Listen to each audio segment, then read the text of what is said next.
All right, welcome. Tonight is our fifth installment of Journey into Engineering. For those of you that have been with us all week, thanks for coming back. If you're new, we hope you have an exciting time with us tonight.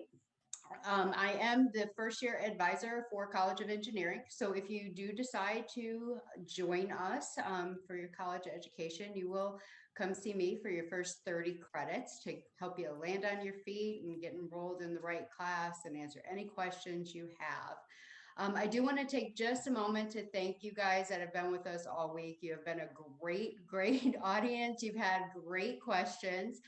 And yesterday I did have a question if we were going to have any more Zoom presentations. And so in the chat box, I am actually going to put a link here for our new STEM talks. These are going to be every other Wednesday. They're on Zoom, or you can watch them on Facebook.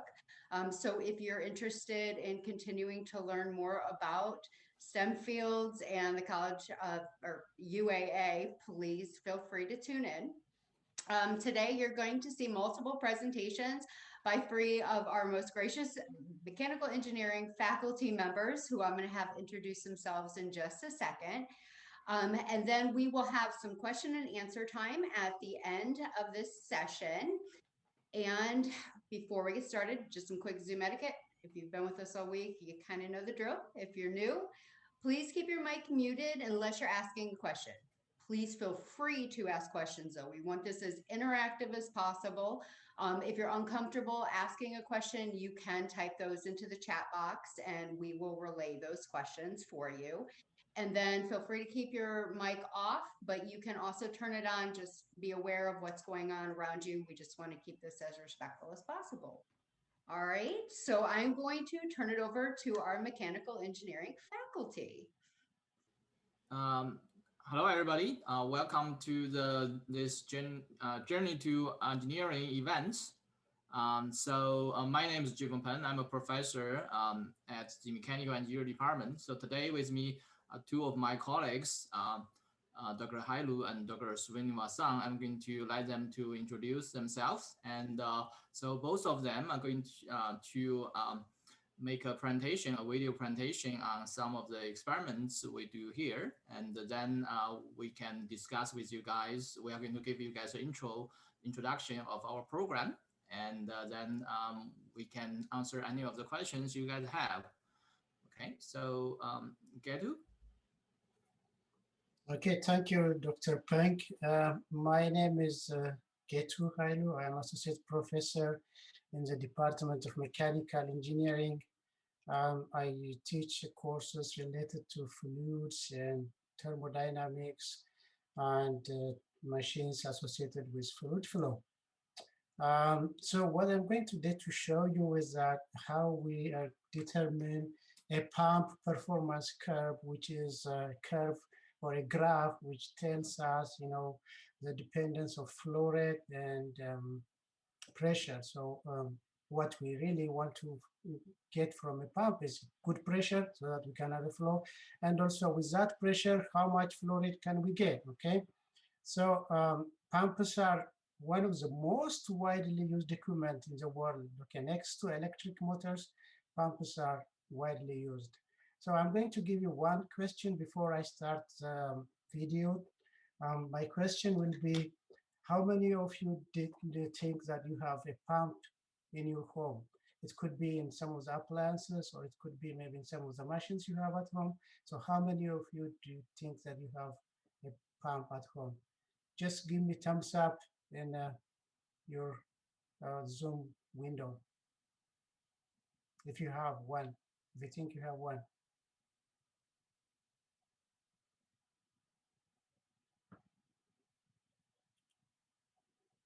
I'm going through that. So I will put my question maybe in another way. Okay, all of you have a washing machine at home, right? So there is one in the washing machine. Yep. So there's one pump in the washing machine. That pump actually helps you to drain the water used to wash the clothes. And also there must be somewhere some pump also which pumps water to the washing machine as well. Okay, so you have at least one pump at your home, in your home. If you are living maybe in some other areas, you may have a well. Also, if you have a well, you have pumps. Okay, so what are you then interested in knowing, about the pump? So you are interested in knowing how much pressure the pump has. Does it have enough pressure to push the water or to pull the water from the ground and pump it into my kitchen, or pump it to in my restroom, to flush the water to the toilet and so on. So this is the main interest, right? So in the pump. So one of the experiments or the labs we do here is determining then the performance curve, or getting the graph which shows the dependence, or flow rate versus pressure. Okay, with this pressure I will get 2 gallons of water per minute flow rate, or with a pressure of 20 psi I will get this amount of flow rate. Okay, so how do we do that? So that's what I'm going to show you. Okay, so I apologize for the quality of the video. It's made using the laptop.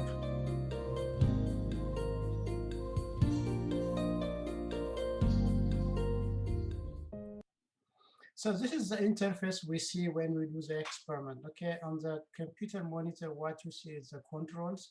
So it enables you to control it from this interface. There are 2 pumps in this experiment. These pumps can be connected one after another, what we call a series connection, or one next to another, so what we call a parallel connection.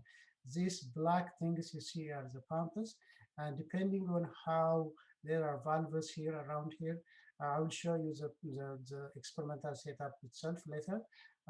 So depending on how you open or close these valves, then you can have the flow in series. So one pump pumping to the other, and then through the other, it's pumping to the outside. So the water is here in a reservoir. So it's top view of the experimental setup. So if you be on top of this and have a look at bird's eye view from top down, this is what you would see. So this is the control. So this gives you, the measurements in tables, the measurements in graphs, and what type of measurement you want. If you want power measurement, if you want pressure development measurement, or if you want flow rate flow rate measured, all can be displayed using these graphs.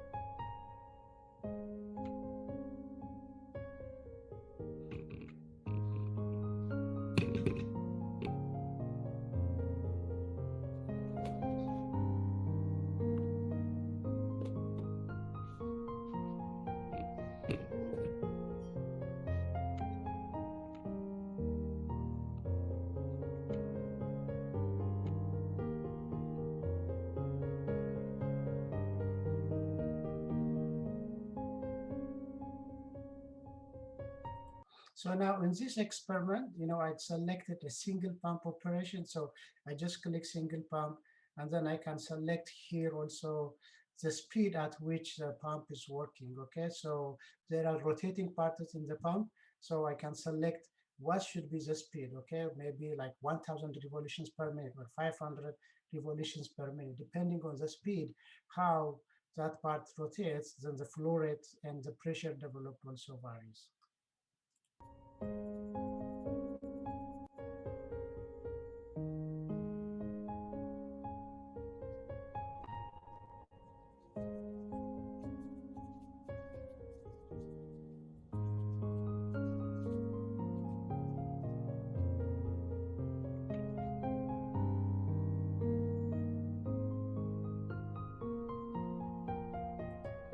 Now, this is one of the parts working. So you have seen this white part rotating. This white part is called impeller. And this is the part which gives kinetic energy. Kinetic energy is energy of a moving object, okay? Gives it the kinetic energy to the water, and then it throws it out through this outlet. And then further, that kinetic energy is converted into pressure, which is what we need to push the water through the pipes and to our kitchen.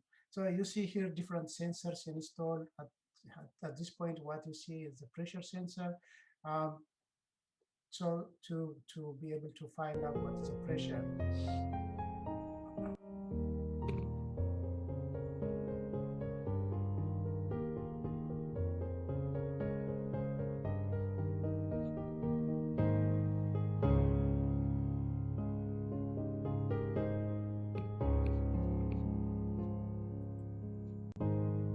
So I'll stop it here, to explain each part here. So this is the first, if you look at my pointer here, the first pump, this is the second pump.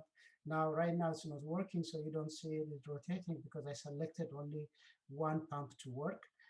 Here you see the valves, and depending on how you open these valves, then the flow can be from this pump to this pump, so which is one pump arranged next to the other, which is series arrangement. So if you have series arrangement, then you will get more pressure. So the pressure will be doubled, for example, in this case. And if you have these pumps arranged in parallel, one to next to the other, you will get the same pressure, but the flow rate will be doubled. Okay, so that's why we have multiples of them arranged in this fashion. So there are another sensors here, for example, a flow sensor, and there's also, you don't see it here, but somewhere there is a torque meter, so which measures the torque, and so which helps us determine the power. So we want also to know how much power the pump is consuming, okay, because we are paying for electricity, right? So we have to know, okay, I will spend this amount of power on the pump, then I will get this amount of water, okay. So that will help us know actually how efficient is our pump, how efficient it's working, okay, depending on how much power it consumes and how much pressure we can get. So this is the reservoir. So this is a closed kind of circuit, experimental circuit. So water is pumped from this reservoir through these pipes, and then it is again, returned to this reservoir so that we can continue measurements, as much as we would like to do. Okay, so it's not open system, but it's closed system because we are taking the water and returning it into the same reservoir.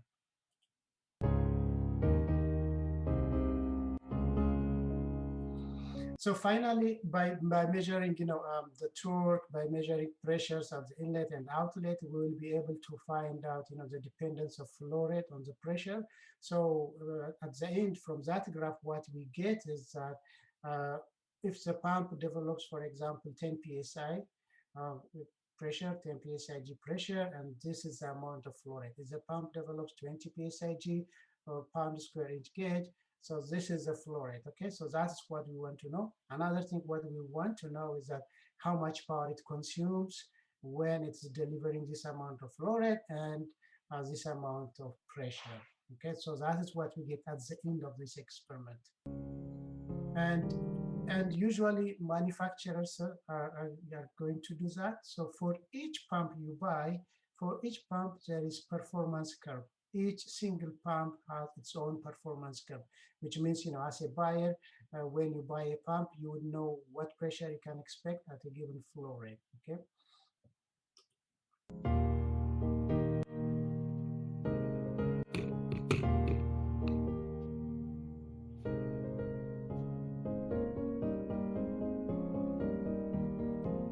So this is a brief video of the pump performance determination experiment.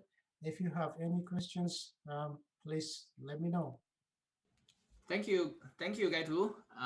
So are there any questions from the audience? Okay, so if not, we are going to hand over to Dr. Srinivasan. He's going to talk about a experiment on Charpy energy. Hello, everyone. Good evening. My name is Raghu Srinivasan. I'm an assistant professor here in the mechanical engineering department. And I normally teach like materials related courses like material science, and my research experience is in corrosion. So we're going to do an impact testing experiment today. But before going into that, I just wanted to give a little bit of this introduction. Andrew, can you put me? Oh, yeah, there you go. So I'm going to show some of the materials that I have in hand right now. So probably you can see it. And hold on. So I'm going to ask you some of the questions so you can unmute yourself and answer yourself if you want. So let me see what you are seeing here. So what is this? A rubber band? It's a rubber band, or we can call it as like an elastic band. Okay. What is this? Tape. It's a piece of paper, plastic paper. So this is an elastic band, and this is a plastic band, or like a plastic paper. So if you look closely, the materials that are made out of these two substances here is made out of polymers, right? So what we call this as an elastic band and what we call this as a plastic, it's basically its behavior. So now if you look at this piece here, that's a metal, and believe it or not, the metal also undergoes the same transformation. So initially, it actually behaves like an elastic band, which probably you can't see it using your naked eye. When we say it's elastic, it's probably because like when you pull it, it expands. When I release the force, it goes back to its original position. The metal also goes through the same amount of elastic, not same amount, but like it also goes through the same phenomena of elastic behavior. And then it goes into the plastic behavior, and then it starts to break. All right. So there are two kinds of behavior. So the first one is the elastic behavior. The other one is the plastic behavior. So when we call it as like plastic behavior, what I mean is it goes into this plastic deformation, which are very hard to get back. So it changes its original shape, and then it finally breaks into two pieces. So whenever a substance or a material goes through that kind of process, we call that as a ductile material. A ductile material is like it goes through a huge amount of plastic deformation before it fails. So if you take a piece of this plastic material here, you can see when I expand it, you can see it doesn't have the same shape anymore, okay? And then I have to finally break it into two pieces. So that's a plastic deformation, and then it finally breaks it into two. But if you look at some of the materials which are very brittle, so one that you see here is a piece of glass, and the one that you see here is a piece of chalk. So when I break it pretty easily. And when I put it together, I have the same shape again. It doesn't change any dimension at that point. And you can also say the same thing with glass material. So what I'm going to do with the glass material is I take this glass material and then I try and put a little bit of this crack in here. So we already have a crack in here. And then if I apply the force, it actually breaks it into two pieces, very similar to your chalk piece here. So this is a brittle material. So this is a brittle material, and this is a ductile material, which goes through a large amount of plastic deformation. So this metal piece over here, we broke this into two pieces, and then that's how it looks like now. So if I put it together, you can see the middle section has been expanded well enough, and then it starts to break like that. Right? So this is a ductile material because you can see there is a change in shape, and then it starts to break it into two pieces. But with some metals, what happens is when you test this materials in normal room temperature, it starts to break using ductile phenomena. So ductile phenomena is basically gives you fair amount of warning that it's going to break. But sometimes when you take it and put it in a cold environment, the same material is going to break by brittle nature. Brittle nature is like how we broke this chalk piece into two pieces, or the glass pieces like that. So this experiment that we're going to do now is going to explain that. So the way we do that is we take this carbon steel material like this. Okay, so this is a carbon steel material, right? And I'm trying to put a little bit of a nick in here. So I didn't put it here, but like we used our machine shop to just do that. So this is very similar to how I put a little nick in the glass tube. So now I have a nick in here, and I can break this into pieces, right? Unless I change into a Hulk and then try to break it like that, but I can't do that. So what we're going to do is like we're going to do a series of experiment where we're going to load this sample and then we're going to drop the sample. There is a hammer, so where the hammer is going to get dropped, and then the hammer hits the sample, and then it's going to break it into 2 pieces. All right. The same material, if you look here, broke into 2 pieces in different phenomena. Okay, this one is almost like the one that I'm pointing right now. This one almost broke like that chalk piece. So it's a brittle nature. So this is basically because it happened at a colder temperature. But if you look at this piece, it's almost like this plastic paper. It took a lot of energy to break, and then it changed into shape, different shapes, and then it starts to break. Okay, so this is pretty much what we're going to see in this experiment. It's a cool experiment where we're going to load this metal sample, and then a hammer comes and hits it. All right, Andrew, can you switch over to the videos? Show you guys the Charpy Impact test. So this is a very specific test to measure the impact energy of Charpy specimen. So this is like the tension test was a very slow test, so you want to do that statically. So this is an impact test. You want to measure the ability of your material to absorb impact energy. So this is important in situations where you might have big pressure surges like a pipe, or like a bridge where you'd have a big stress surge. So you want to understand if your material can absorb an impact, and you can quantify that with this test. So this test, it gives you a result in Charpy impact energy. So you can only correlate it to a Charpy specification. So you might have seen some other in your, say, your fracture mechanics or your mechanics of materials talking about impact energy. So your KIC, this can't really be correlated to that. This can be only correlated to Charpy impact energy. This is your Charpy impact machine. It's really simple.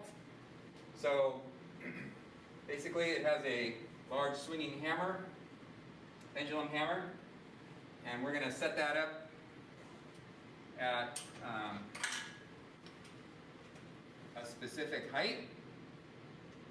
And if you know the mass of that hammer and the length of the pendulum, you can figure out what the gravitational potential energy of that hammer is. So that hammer is going to come down and strike our impact specimen, which has a little notch in it. So we're going to start where the impact, where the crack will take place, the fracture surface. A 2 millimeter notch in this case. So it's going to come down, strike that specimen, and break it. And then you're going to see where that hammer ends up. You're going to have a change in potential energy. You can subtract out the friction of the bearings and the windage, so the air friction, and then you can figure out pretty accurately how much energy the specimen absorbed through the impact. So the first steps we're going to do is we're going to do what's called I'm going to lower this down for this. So there's the hammer. See what it does. We're going to do a calibration and make sure that the machine is operating correctly.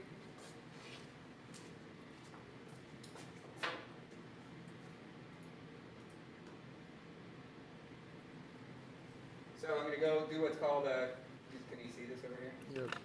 System check.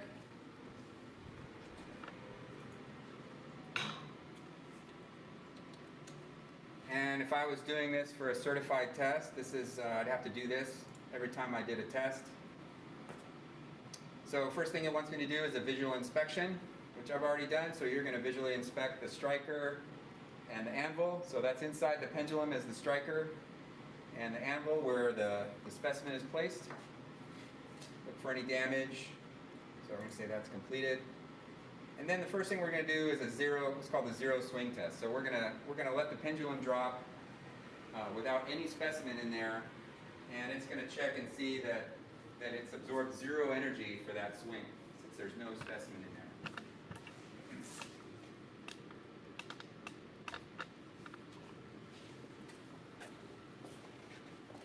So I'm going to latch the pendulum.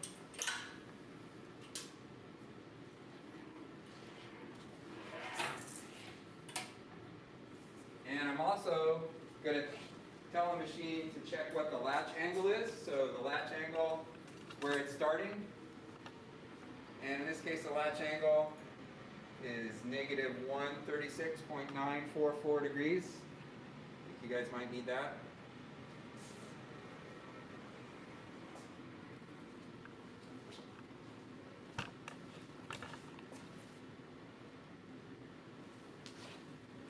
Let's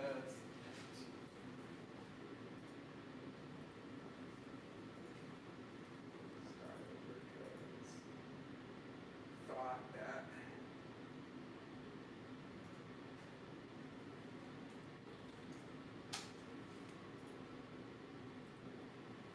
Okay, there we go.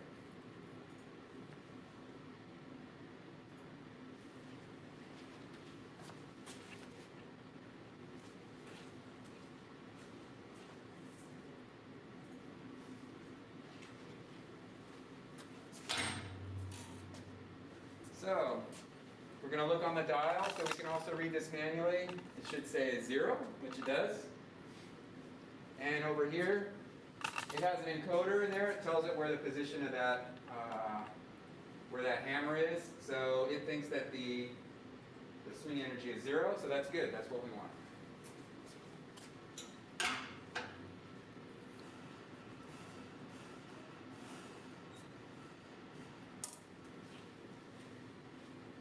So our next step, we're going to measure the friction from air and from the bearing.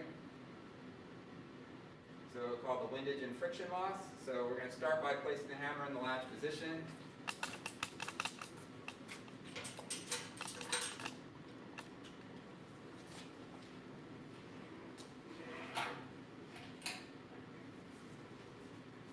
All right.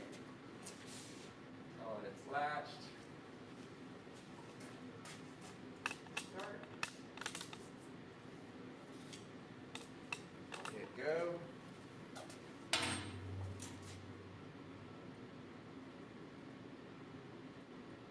And it's going to go through several swings. And right now what it's measuring is the theoretical swing versus what the swing you actually get. Like if you were doing a swing in a vacuum with zero bearing friction, it would just keep swinging indefinitely, but it doesn't do that, so it's going to measure that. And it tells it how much error you get from that friction. So in this case, it's 0.301%.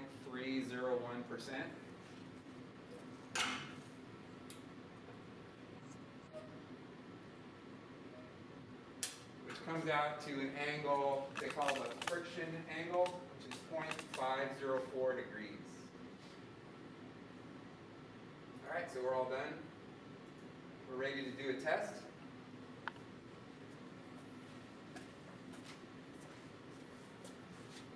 So the first test we'll do a test at, this is carbon steel. So I think it's probably a 1018. And this has been machined to 10 millimeters by 10 millimeters by 100 millimeters. And then I put in a 2 millimeter notch. Let's go a V notch right there.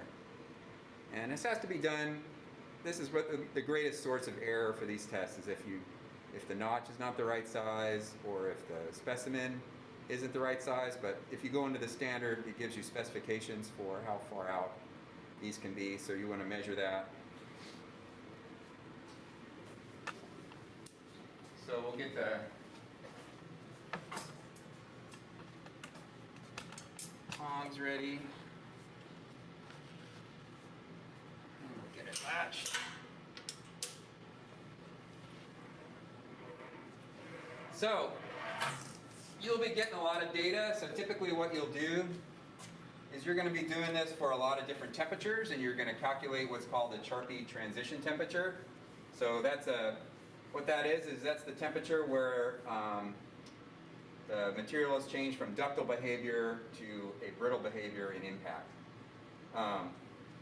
So what we would do is we would have either you'd have a chiller that would maintain an exact temperature. You have to be really accurate with it. Or in our case, we use a bath.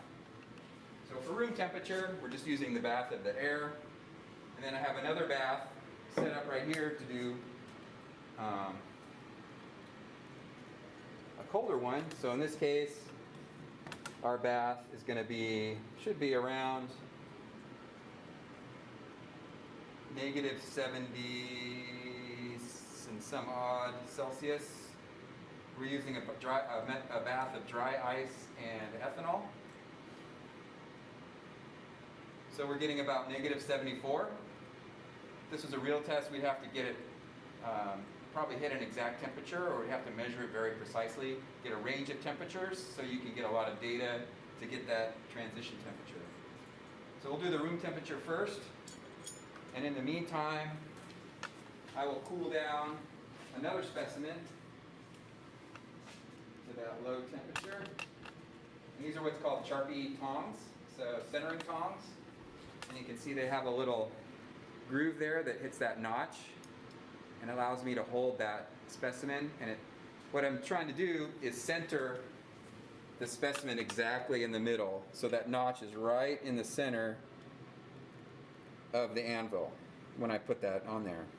And if we're doing a certified test, I need to move that specimen out of the bath and into the anvil, and then release the hammer within 3 seconds, because you don't want the temperature to change too much between the time you pull it out of the bath and when you strike it. So I'll put this one in here. We'll get it cooled down.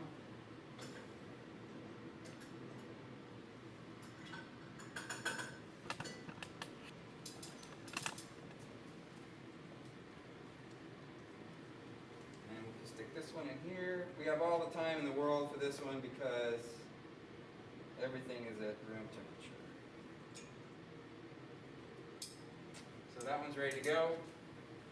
So we're going to set our dial, make sure we're ready to read.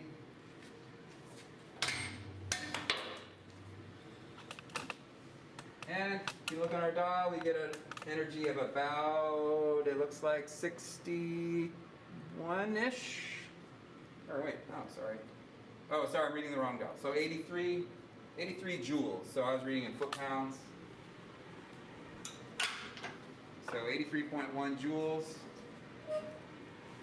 which you can't quite get that accurate on here. It looks like it's about 83 if you look on the scale. So we use the encoder, it gets us a little closer. So 83.1 for the room temperature sample. Okay, so now we're ready for the low temperature test.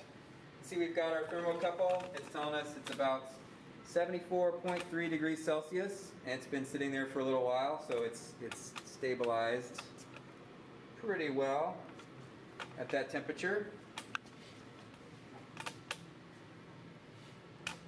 So we're going to say 74.3. So I'll write that down. Negative 74.3 degrees C.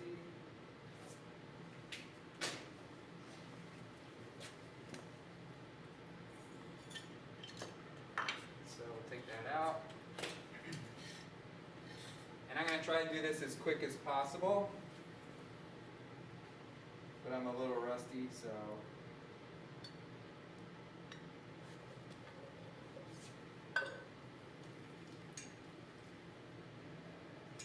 Go.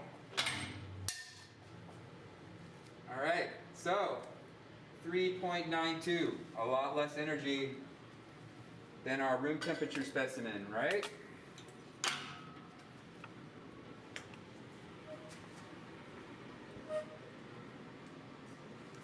Yeah, and you can see that the specimen didn't go flying once you got Specimen hit. did not go flying, yeah. So sometimes they even go backwards if they're really low energy. So it's just a matter of, remember your physics, elastic and inelastic collision, so it has to do with that. We'll let that one kind of warm up a little bit, and then we'll show you the fracture surface. Important to note, so think about impact energy.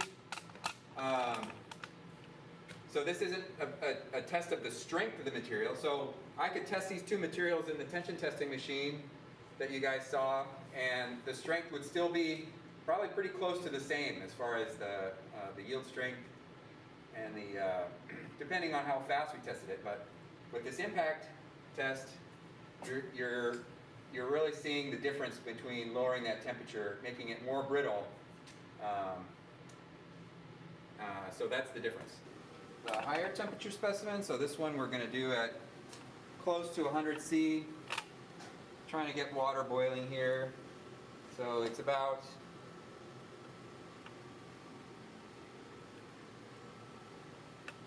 95-ish, 95 C.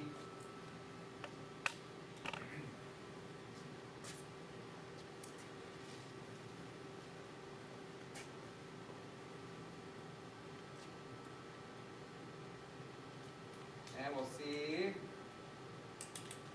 the difference.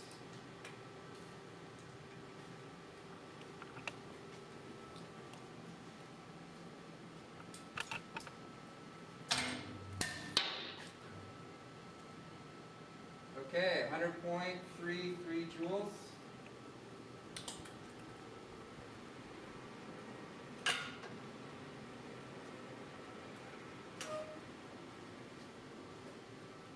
And we'll give you a close-up of that fracture surface here shortly.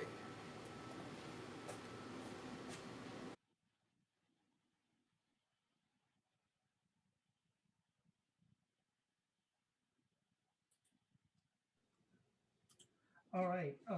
So yeah, so that was a great question, Nicole, and then a good observation about the trash can that bear can get in during winter cold nights, and also same material that behaves differently due to temperature, like water and ice, wood, spaghetti noodles. Yeah, so those are all great answers and good question. If you have any other question, yeah, you can ask us now. In general or specific to what myself and Dr. Hailu showed before.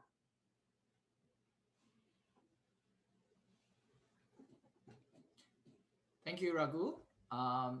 Thank both professors for their great presentation.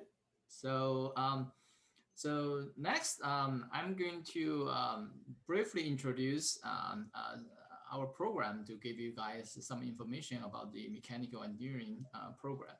So what I'm going to do is to share my screen for a PowerPoint presentation.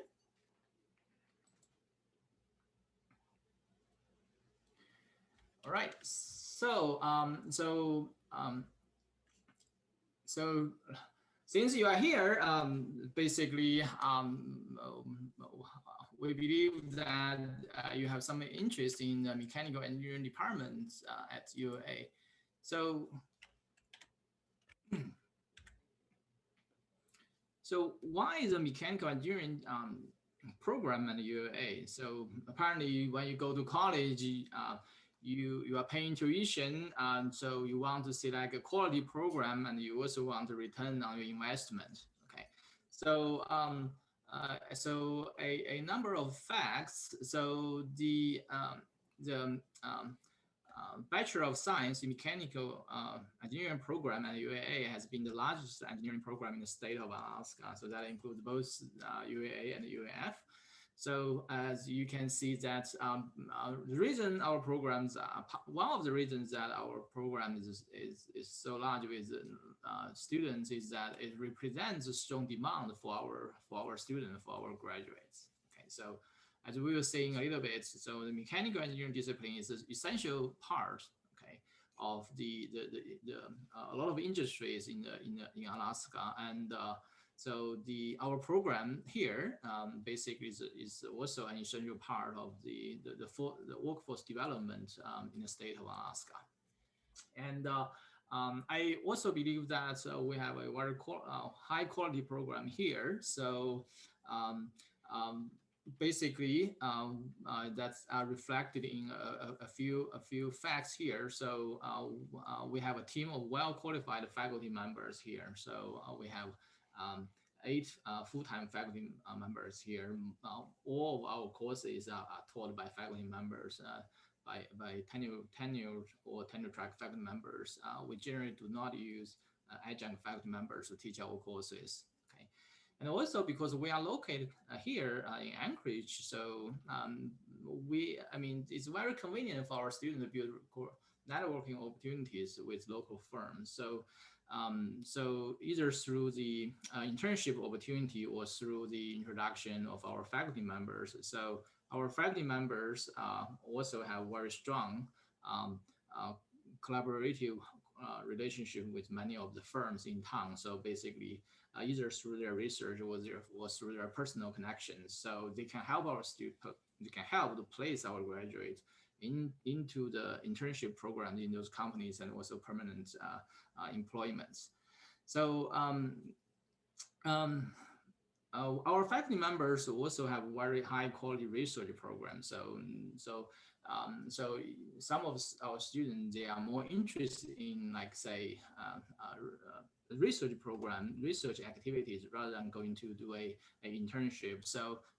We also have those opportunities here. So our faculty member has been working with collaborators all over the United States, and also have funding sources from many national and state and private agencies. So we can provide a lot of students a lot of research opportunities.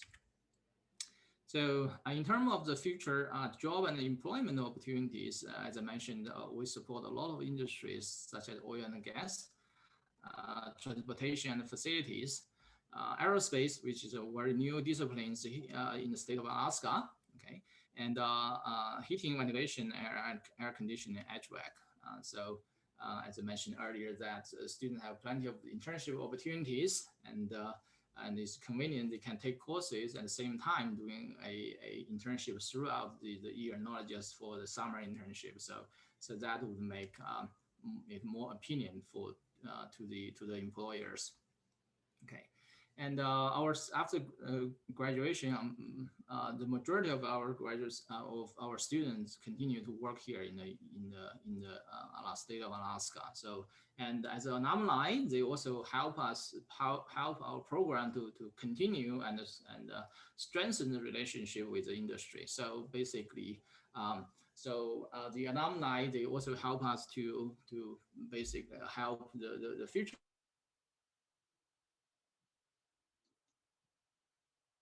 student to their internships and the networking opportunities. Okay, and some of our students, as I mentioned, the majority of our students, they stay here after their graduation. They stay here and work in town. But many other students, they also moved on to work for some multinational companies. So we have example of students who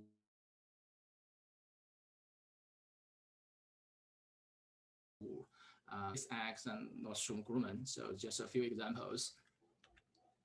I mentioned undergraduate research earlier. So because our faculty members have very strong research activities, so they also need students to work with them. They cannot work by themselves on research projects. So basically, there are a lot of opportunities for our students, especially for undergraduate students. So the majority of, even though we have a graduate program, the majority of our students are undergraduate students. So here is just a couple of examples. So on the left is a picture of one of our former students, Peter Renner. So he used his undergraduate research experience here to get a National Science Foundation graduate research fellowship. So that fellowship does is basically gives you like a 5-year fellowship with all the tuition waiver, with the stipend, travel fund. So pretty much, if you get a scholarship, you can go to any university, any graduate school in the United States.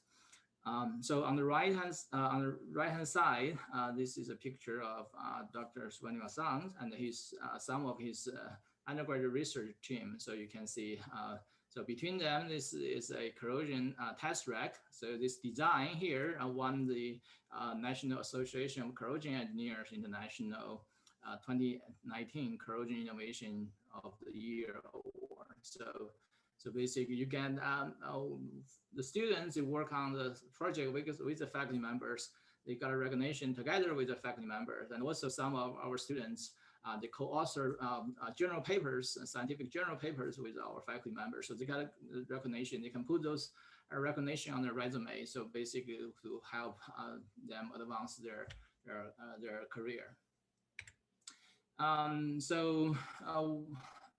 Here at our program, and also in the College of Engineering, we do have a lot of students um, extracurricular activities. So this is something like students initiated student clubs, societies. Okay, so here, so you see the list of the professional societies here, like Alaska Native American Indian Science and Engineering Society, American Society of Mechanical Engineers, okay, and ASHRAE and NACE, and Society of Automotive Engineers.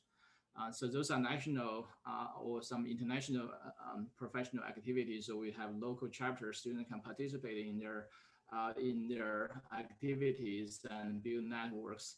And so we also have students, as I mentioned, we also have student initiated student club like robotics. So as you can see here, this picture in the middle, that's a robotic intended to for a Mars competition. Okay, and rocketry. So this is the picture on left. That's a team of a student who work on the rocketry, and also a NASA competition. And this picture here, that's a Baja competition. That's also a national competition by the Society of Automotive Engineers. Okay, and also a Society of Women Engineers. Okay, so so for the female engineers to participate in some of their own activities. So one more thing I want to mention is that if you are in ASD, so our university has an agreement with Anchorage School District. This is called the Project Lead the Way Engineering Agreement. So basically, you can if you come to UAA, you can use some of your high school classes credit towards their engineering degree. So basically, we can waive some of the fundamental entry-level course if you take some particular courses at your high school. Okay, and our faculty members and our advising staff, we have a strong team of advising staff. Miss Nicole, who just talked with you guys, she's one of them. So we are here to help you to talk with you if you guys have any questions. Even before you want to come to UAA, you decide to come to UAA. So we are here to help you to provide any information you need for your success at the college level. Hopefully here at UAA. So that's just my quick presentation and a quick introduction to our program, and I'm open to any questions you guys have. Thank you.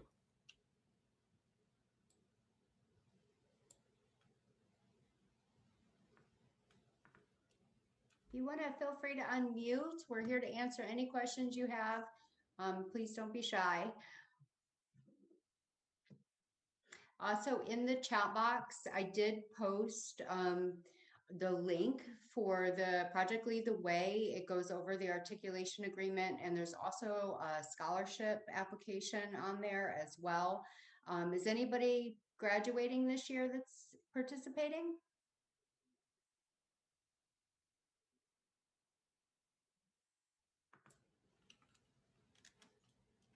Yeah, so if you graduating from high school or college? Yes, high school. Oh yeah, I'm graduating from high school.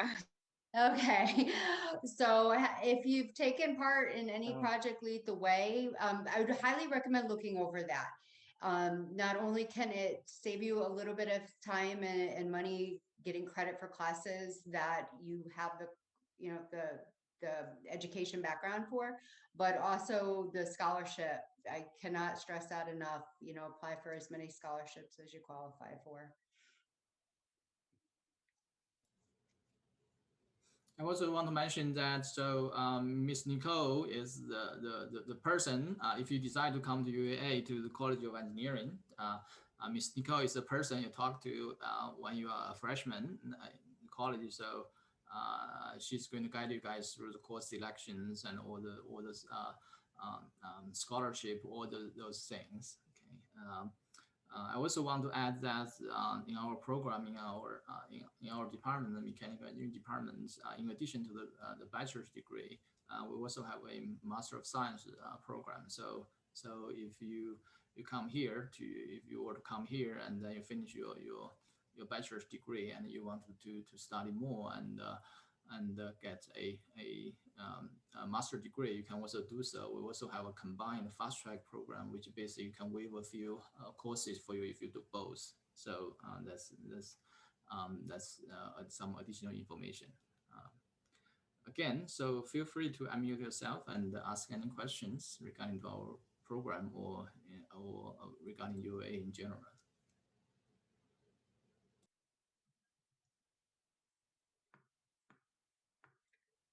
I'm also, do we have any educators in the audience today?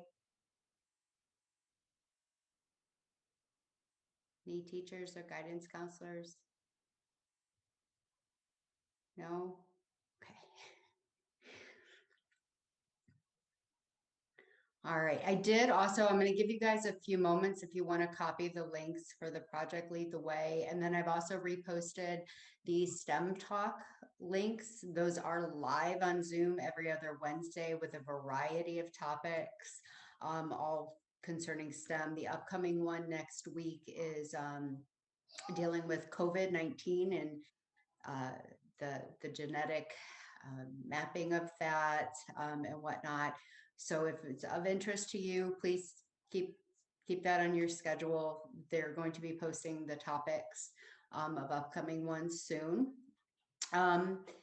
There's no questions. I'm going to take this time to thank all of our presenters. You guys have been great taking time out of your schedules to work with our participants today. And I want to thank everybody in the audience. You guys have been absolutely great this week. I know it's Friday. Everybody's probably a little more quiet today than past couple of days.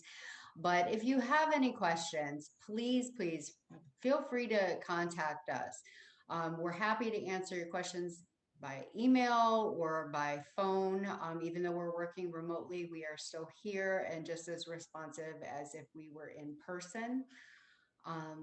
So yeah, if no one has any questions, I just go ahead and take some time and copy and paste those. And I will also answer some questions that are coming through in chat as well.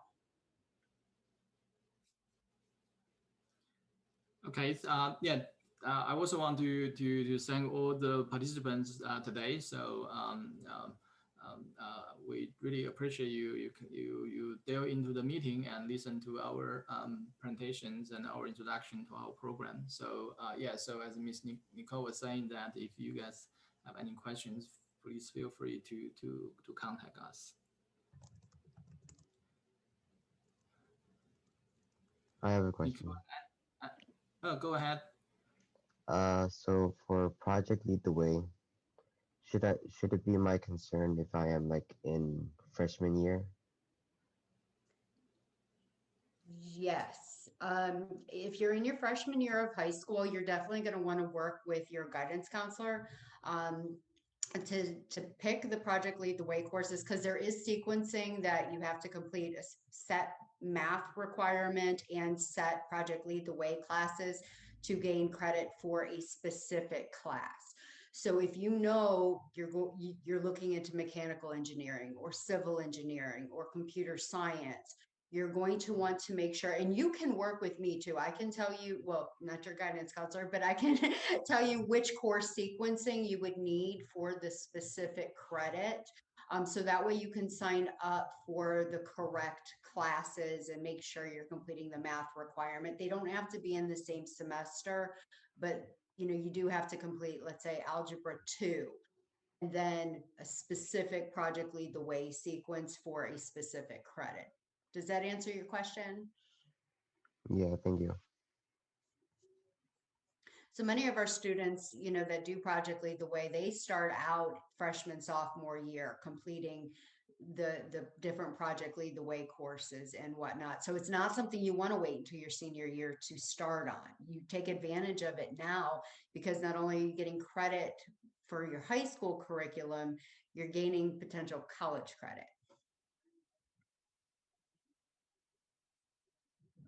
And we do have a question from the audience of what kind of projects are in engineering.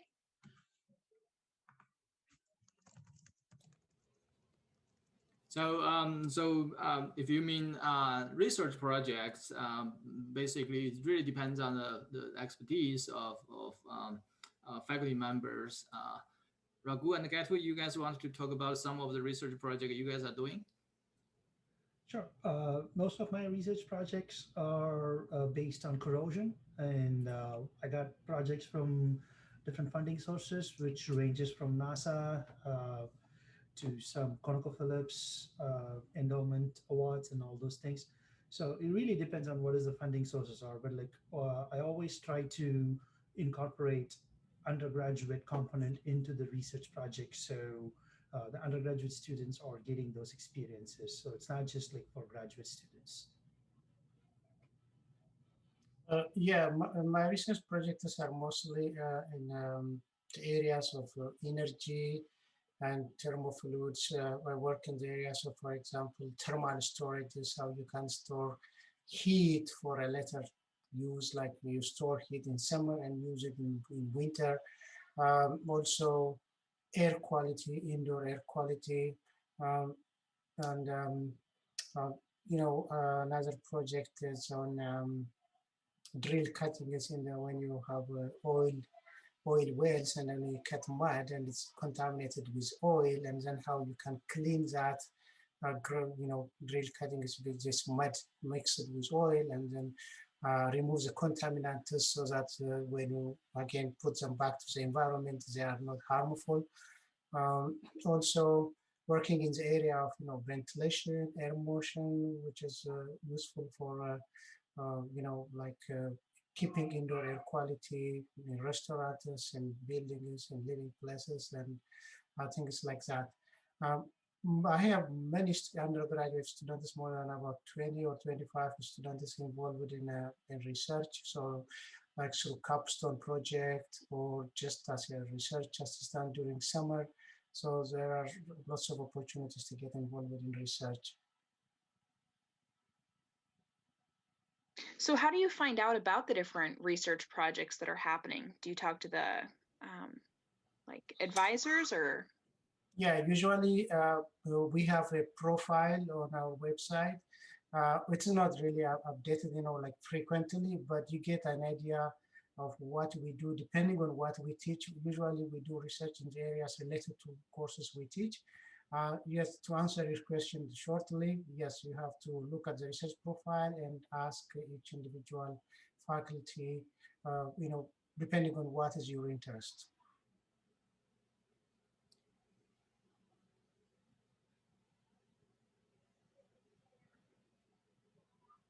Does that make sense? Yes, it does. Thank you.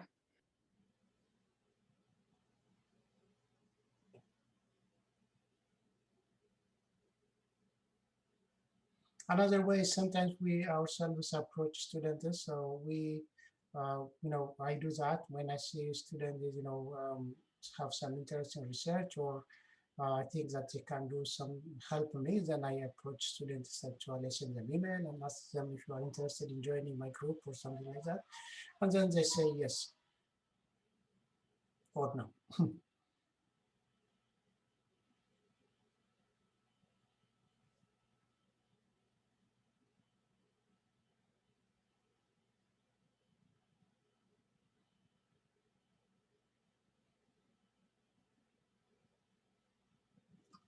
Any other questions from the audience?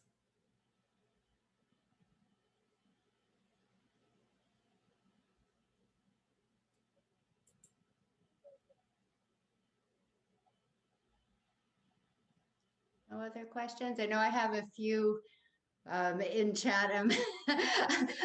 I'm trying to type back as quickly as possible for you that are waiting on specific advising questions. Okay. Is there any other questions for our faculty concerning the program research? Anything of interest? Now's the time to ask.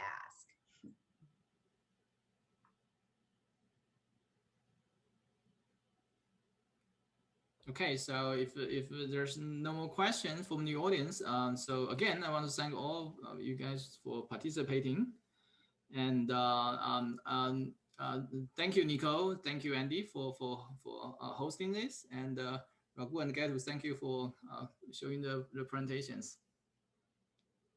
Have a great night, everyone. And to those of you that asked me a question, please just hang tight. I'm chatting the answers and you'll have them momentarily. Thank you, and hope to see you, most of you, in the engineering department after you graduate. In mechanical engineering.